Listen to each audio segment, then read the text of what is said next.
Chị xem về cái bộ vấn đề của bạch lộc ấy, không ổn. Nhưng mà nó là kiểu dạng hình thức cổ trang, chứ không phải là phim mà cổ trang thì thích, cổ trang thì chị thích, nó là chị chưa chị có thật cơ, chứ không phải là cái ảo ảo đó. thế thì không có gì xem như xem như ý chuyện kiểu Cái ảo ảo kiểu cảm giác kiểu là như cái con đầm ấy, đây không được xem như lan chuyện của bà cái bà hình tròn tròn này.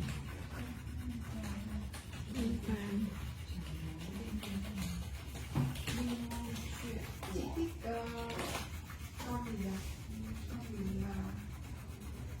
mà đầy đầy mà vừa bị ấy Chị phải á, con độ tư, chị độ tư cả triệu đầu tư đó.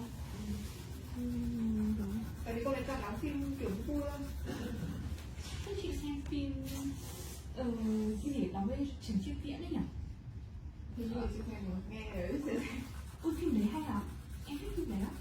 xem nào, chị độ tư á, Triệu đầu tư Trần Chiết Viễn. đang nói Tên là gì? Tên phim là gì? Đây cái poster thứ ba ấy. Poster nó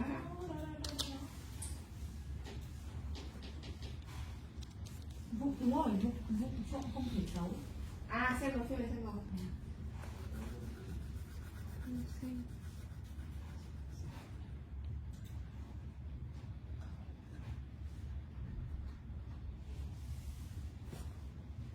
Con này gần đây đúng không? Buổi chiều đầu đúng không?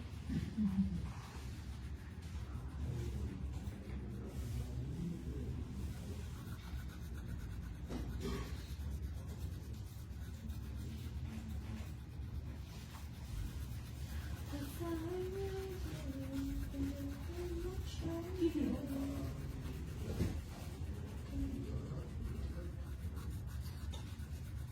Có cái thằng có chơi trong Thành Nghị à?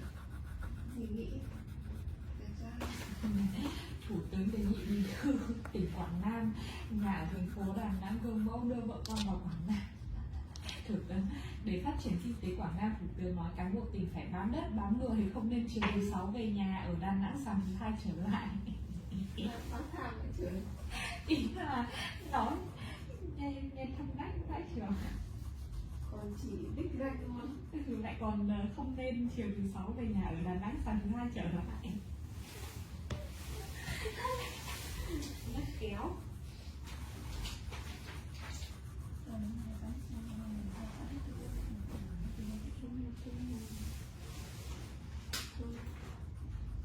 Chửi cái gì sẽ